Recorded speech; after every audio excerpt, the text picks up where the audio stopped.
Ito ang mga bagay na ginawa ko para mapanatiling tuyo at hindi mabaho ang ipot ng mga manok ko. Noong una, problema ko talaga ang basang ipot at mabahong amoy sa kulungan. Bukod sa napakabaho at maraming langaw, nagdudulot din ito ng sakit sa aking mga alaga.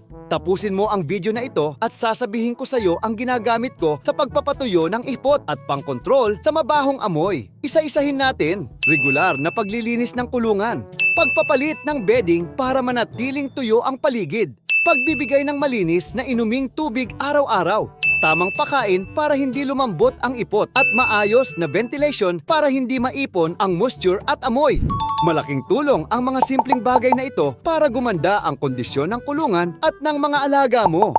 Pero kung gusto mong mas mabawasan ang mabahong amoy at makontrol ang pagdami ng langaw, ito ang isang bagay na ginawa ko.